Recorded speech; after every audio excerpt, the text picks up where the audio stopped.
Friends, welcome you all to my YouTube channel the journey of life.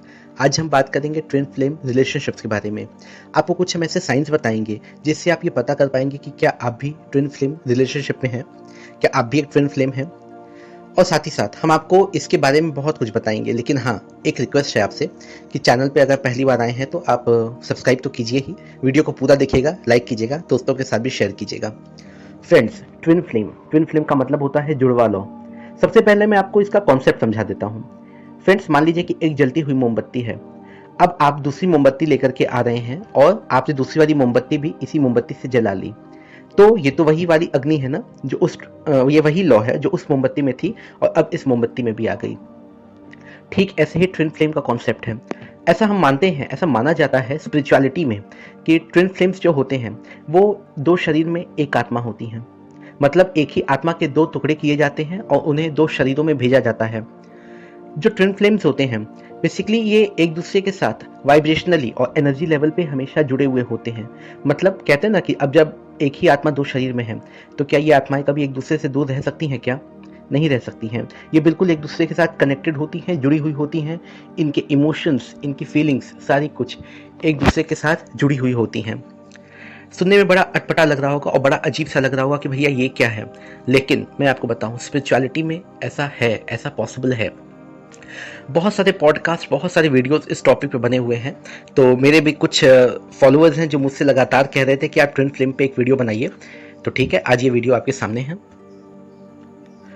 Friends, ये जो twin flames हैं ये जब धरती पर जन्म लेने वाले होते हैं तो ये ईश्वर के साथ एक कॉन्ट्रैक्ट करके आते हैं। वैसे तो जितनी भी आत्माएं धरती पर जन्म लेती हैं ये ईश्वर के साथ एक कॉन्ट्रैक्ट बना करके आती हैं, जिसे सोल कॉन्ट्रैक्ट कहते हैं या आत्मा अनुबंध कहते हैं। इसमें बेसिकली वो सारी चीजें होती हैं जो आत्मा ये तय करके आती है कि उसे धरती पर आकर के क्या क्या करना है। इसमें आपका सोल पर्पस भी शामिल होता है, ये मैं आपको पहले ही बता दूं। हर एक व्यक्ति का वैसे तो सोल पर्पस होता है, लेकिन जो ट्विन फ्लेम्स होते हैं उनका एक स्पेशल सोल पर्पस होता है। ठीक है, वो धरती पर आते ही हैं धरती का उत्थान करने के लिए, बहुत सारे लोगों को जागृत कराने के लिए। तो अगर आपको ऐसा लगता है कि आपके जीवन का भी कोई एक ऐसा मिशन है तो आप मान सकते हैं कि हाँ, आप ट्विन फ्लेम हैं या फिर आप एक डिवाइन सोल हैं। ट्विन फ्लेम वैसे हर कोई तो नहीं होता है। आपको ये जान करके भी थोड़ा सा अचंभा होगा, आश्चर्य होगा कि पूरी दुनिया में अगर मान लीजिए कि 100% लोग हैं तो इन 100% में 5% से भी कम लोग हैं ऐसे जो ट्विन फ्लेम होते हैं। फ्रेंड देखिए, ट्विन फ्लेम्स जो होते हैं, ट्विन फ्लेम्स में बेसिकली दो सोल्स होती हैं। सोल्स भी क्या होती हैं? एक ही आत्मा के दो टुकड़े होते हैं। एक जो होता है वो होता है डिवाइन फेमिनिन और दूसरा होता है डिवाइन मैस्कुलिन। अब फेमिनिन और मैस्कुलिन से ये मत समझिएगा कि जो फेमिनिन है वो हमेशा किसी महिला या किसी फीमेल के ही शरीर में होगा, नहीं। वो फेमिनिन किसी मेल या पुरुष के शरीर में भी वो आत्मा हो सकती है, और जो डिवाइन मैस्कुलिन है वो किसी महिला के भी शरीर में हो सकती है। लेकिन ज़्यादातर केसेस में हमने यही देखा है कि जो डिवाइन मैस्कुलिन होते हैं वो मेल्स होते हैं और जो डिवाइन फेमिनिन है वो फीमेल्स होती हैं।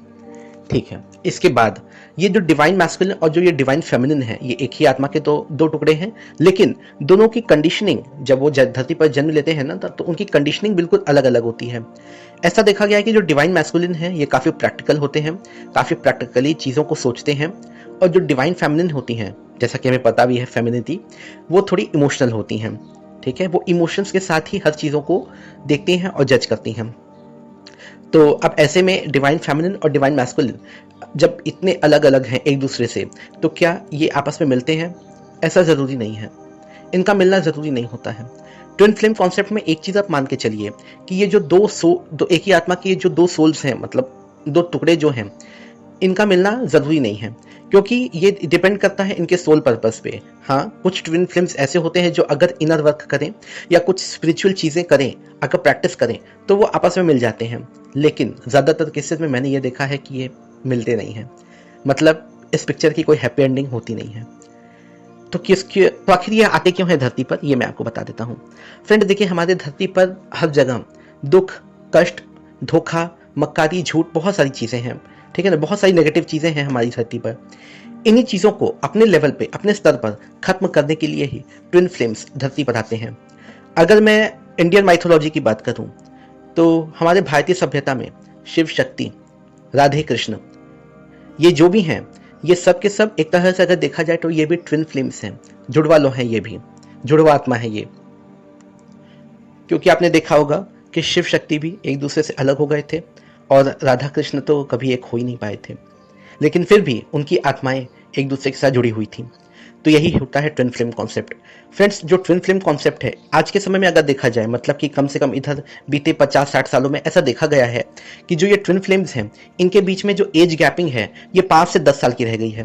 क्योंकि पहले क्या होता था कि जो ट्विन फ्लेम्स होते थे इनके बीच में इतनी ज़्यादा एज गैपिंग होती थी ना कि जब कोई एक धरती से जा रहा होता था तो दूसरा धरती पे आ रहा होता था, तो काफ़ी कम समय इनको एक साथ बिताने के लिए मिलता था। लेकिन इधर 50-60 सालों में ऐसा देखा गया है कि ट्विन फ्लेम्स की जो एज गैपिंग है वो काफ़ी कम हो गई है, और काफ़ी कम होने के वजह से क्या होता है ना कि अब ये ज़्यादा समय एक दूसरे के साथ बिताते हैं। फ्रेंड्स, जैसा कि हम कह रहे हैं कि ट्विन फ्लेम्स जो हैं एक ही आत्मा की 2 टुकड़े होते हैं, तो क्या इनकी एनर्जी हमेशा एक जैसी होती है? नहीं, बिल्कुल नहीं, ऐसा होता ही नहीं है। क्योंकि अगर ऐसा होता, अगर ये वाइब्रेशनल लेवल पे या एनर्जी लेवल पे एक जैसे होते तो फिर ये तो मिल ही जाते, लेकिन ऐसा बहुत सारे केसेस में बिल्कुल नहीं होता है।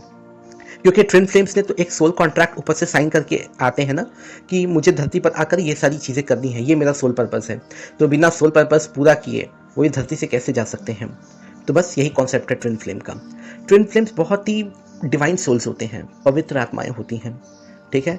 आप देखेंगे कि इनके जीवन में कुछ ऐसी चीज़ें बचपन से ही घटने लगती हैं जो इन्हें इतना मजबूत बनाती हैं कि आगे चल करके ये बहुत ही एक डिवाइन सोल बन करके लोगों के सामने आते हैं। अगर मैं ट्विन फ्लेम्स की बात करूं तो इनमें से कोई एक होगा ऐसा जो बहुत ही गरीब परिवार का होगा, एक बहुत ही अमीर परिवार का होगा। दोनों के बीच में काफ़ी डिफरेंसेस होंगे, सोशल डिफरेंसेस होंगे, फाइनेंशियल डिफरेंसेस इनके बीच में बहुत सारे होंगे।